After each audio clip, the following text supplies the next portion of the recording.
अस्सलाम वालेकुम and welcome back to my channel. कैसे हैं आप सब? उम्मीद है आप सब बिल्कुल ठीक होंगे। मैं भी बिल्कुल ठीक हूँ। यहाँ पे रात का टाइम है और रात से ही मैंने व्लॉग का आगाज़ कर लिया था। अभी यहाँ पे तकरीबन 12 बज चुके हैं रात के और बस ये जो मेरा आखिरी काम था, इसके बाद ये बेटे का यूनिफॉर्म प्रेस करके मुझे जाना था अपने रूम में।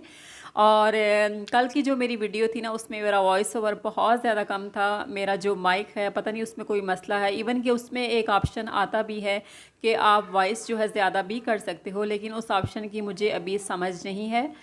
ऐसी जो भी चीज़ें होती हैं ना, हस्बैंड जब घर पे होते हैं वही मुझे समझाते हैं। और वैसे भी ये माइक जो है मेरा गुम हो गया था, मैंने आपको बताया भी था और बहुत टाइम के बाद मुझे मिला है रखे रखे। शायद इसमें कोई मसला आ गया है, तो अभी इंशाल्लाह कोशिश करूँगी वॉइस जो है आप तक सही तरीके से पहुंच सके, क्योंकि हमारी जो वॉइस होती है ना वो आप पर बहुत ज़्यादा असर डालती है। वैसे भी ये जो गुण है ना मेरे अंदर बहुत ज़्यादा कम है। मेरे अंदर एक, मैं कहती हूँ, बहुत बड़ी ख़ामी है कि मैं जितनी भी कोशिश करूँ मुझसे अच्छा बोला नहीं जाता। मैं बहुत कोशिश करती हूँ अच्छी तरह से वॉइस ओवर करूँ, बातें अच्छी करूँ। घर में तो हम सारा दिन पटर पटर करके बोलते रहते हैं, बकौल माय हस्बैंड। लेकिन जब हम कैमरे के सामने बात करते हैं तो हमारी जो झिझक होती है ना वो स्टार्ट हो जाती है और हम सही तरह से जो है ना अपना पॉइंट ऑफ व्यू पहुंचा नहीं पाते, दूसरों तक बयान नहीं कर पाते। तो इंशाल्लाह आहिस्ता आहिस्ता करके ये सारी खामियां जो है ये भी दूर हो जाएंगी। जिस तरह कि आप लोगों ने मुझे यहाँ तक पहुँचाया है, मेरी इसी आवाज़ के साथ आप लोगों ने मुझे सपोर्ट किया है और आई होप कि आप लोग मुझे आगे भी ऐसे ही सपोर्ट करेंगे। और कुछ लोग ऐसे होते हैं ना जो बातें कहे बिना भी जो है ना वो समझ जाते हैं, चाहे हमने मुंह से एक लफ्ज़ भी ना बोला हो उसके बावजूद भी जो है बातें समझ जाते हैं। जैसे कि मेरे हस्बैंड और मैं हूँ, जब कभी कभार उनके दिल में कोई बात होती है ना, मैं बहुत जल्दी समझ जाती हूँ। जब वो कहते भी नहीं है, मुझे शेयर भी नहीं करते, लेकिन मैं समझ जाती हूँ। और बहुत बार मेरे साथ भी ऐसा होता है कि बहुत सी बातें मेरे दिल में होती हैं और मैं कह नहीं पाती, लेकिन वो समझ जाते हैं बिना कहे। ऐसा हुनर भी बहुत से लोगों के पास होता है। आई थिंक कि आप में से बहुत से लोग भी ऐसे होंगे जिनके साथ ऐसा होगा।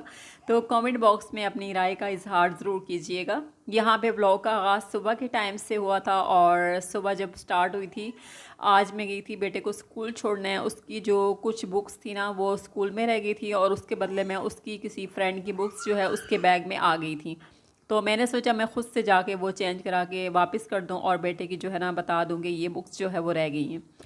इसीलिए सुबह की जो मेरी स्टार्टिंग हुई थी वो ट्रैवलिंग से ही हुई थी। उसके बाद घर आई थी और जो यूनिफॉर्म सॉरी जो मैंने ड्रेस आपको दिखाया, असल में बेटे के यूनिफॉर्म से मैंने स्टार्ट किया है ना, तो वही बार बार मेरे माइंड में घूम रहा है। मेरा ये जो ड्रेस है ना ये 2 साल पहले मैंने स्टिच करा लिया था, लेकिन मैंने इसको पहना नहीं था। आज सुबह के टाइम जब मैं स्कूल गई हूँ तो मैंने सोचा चलो मैं ये वाला पहन के चली जाती हूँ। बहुत टाइम से जो है मेरे वेट में था कब मैं इसको पहनूंगी। आज मैंने फाइनली इसको पहन लिया है और आते हुए ना मैंने इसको जब चेंज किया था तो धूप में मैंने डाल दिया था।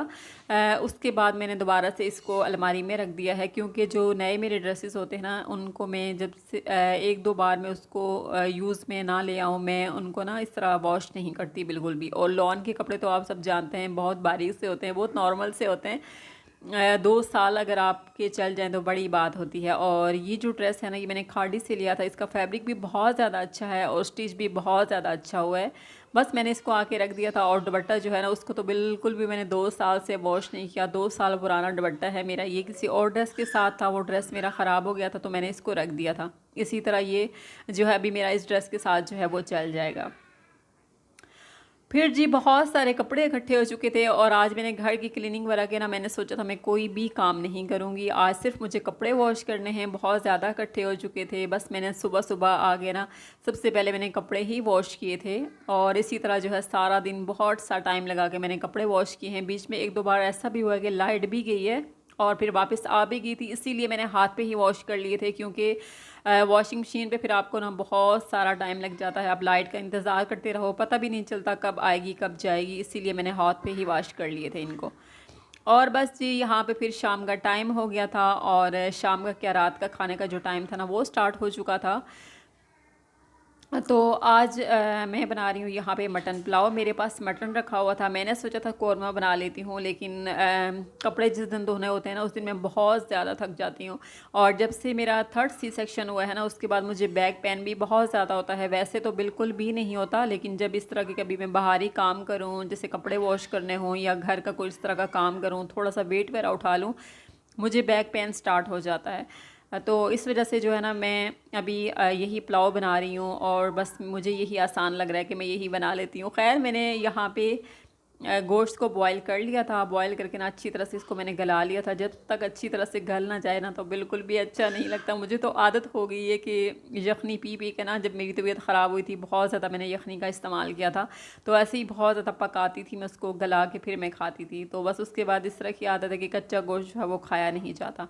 यहाँ मैंने इसको बहुत अच्छी तरह से बॉईल करके सारे मसाले वगैरह जो थे वो ऐड कर लिए थे और पुलाव का जो मसाला होता है ना वो बना लिया था। और साथ में ये बे लीफ मैं आपको दिखा रही हूँ, नहीं मुझे बहुत अच्छा लगता है, इसकी खुशबू मुझे बहुत अच्छी लगती है, इसलिए मैं ये लाजमन डालती हूँ चाहे मैं कोई भी पुलाव बनाऊँ। और यहाँ पे देखें जी, मेरा मज़ेदार सा पुलाव जो है वो रेडी हो चुका है। साथ में मैंने रायता बनाया था और इसी तरह हमारा सिंपल सा बहुत मज़ेदार सा जो डिनर था ना वो रेडी हो गया है। और जो ही मैं वॉइस ओवर करने के लिए किचन में आके बैठी हूँ ना, मेरे घर के जो किचन के डोर के साथ ही मेरा बेटा आके बैठ गया और उसने वहाँ बैठ के ना चिल्लाना शुरू कर दिया है। उसको पता चल गया है कि मैं यहाँ पे बैठी हूँ और मेरी कोशिश यही है कि मैं वॉइस ओवर करके ना एक ही बार बाहर निकलूँ। अगर मैं अभी किचन से बगैर वॉइस ओवर के बाहर निकल गई ना, उसके बाद मेरी वीडियो जो है ना रह जानी है। क्योंकि ये जो काम होता है ना वॉइस ओवर का, मुझे लगता है सबसे मुश्किल काम जो है ना हम ब्लॉगर्स के लिए यही होता है। मुझे ये काम बहुत ज़्यादा मुश्किल लगता है। एक तो जो है मुझे बोलने का इतना हुनर नहीं है बिल्कुल भी, जो बातें मुझे याद होती हैं वो मैं भूल जाती हूँ। और बहुत बार बहुत से लोग मुझे कहते हैं कि आप बातें जो है ना वो किसी डायरी पे लिख लिया करें, उसके बाद आप वॉइस ओवर क्या करें। ऐसा भी मैंने करके देखा है, लेकिन जब लिखने की बारी आती है ना फिर मैं भूल जाती हूँ। तो अभी बस इस तरह का प्रोसेस इंशाल्लाह कुछ ना कुछ करूँगी कि जब बातें मुझे याद आए ना मैं उनको लिख लूँ। खाना हमने खा लिया था यहाँ पे, उसके बाद बर्तन की बारी आई थी कि बर्तन बहुत ज़्यादा इकट्ठे हो गए थे और यहाँ बस मैंने बर्तन जो है ना वो वॉश करने थे। साथ साथ जब मैं काम करती हूँ ना किचन के, मेरी कोशिश यही होती है मैं बर्तन वॉश करूँ। तो कभी कभार ऐसा भी होता है कि मैं छोड़ देती हूँ और क्योंकि बच्चे बहुत ज़्यादा छोटे हैं, स्पेशली जो मेरा छोटा बेटा है ना वो अभी 1 साल का हुआ है, बहुत ज़्यादा मुझे तंग करता है। वो सारे काम कभी कभार ऐसे ही पड़े रहते हैं जो कि टाइम पे हो नहीं पाते। और जब हम खाना वाना खा लेते हैं ना, किचन की बारी में उसी टाइम लेके आती हूँ, उसी टाइम में अपना सारा किचन लास्ट टाइम क्लीन करती हूँ और फिर मैं अपने रूम में जाती हूँ। अभी बस यही टाइम चल रहा था रात के सोने से पहले का जो टाइम होता है, और हमारा जो टाइम होता है ना सोने का, वो बहुत ज़्यादा देर हो जाती है। इतनी देर हो जाती है कि कभी कभार 2 भी बज जाते हैं, कभी 12, कभी 1 इस तरह। और मेरी कोशिश यही होती है मैं बच्चों को जल्दी सुलाऊँ। खैर यही भेजी मेरी आज की वीडियो का एंड है। और यहाँ पे हमने चाय भी बना ली थी एंड पे। दुआओं में याद रखिएगा। हम अपनी मज़ेदार सी चाय एंजॉय करते हैं। मिलते हैं नेक्स्ट वीडियो में एक अलग कंटेंट के साथ। तब तक दीजिए मुझे इजाज़त। अल्लाह हाफिज़।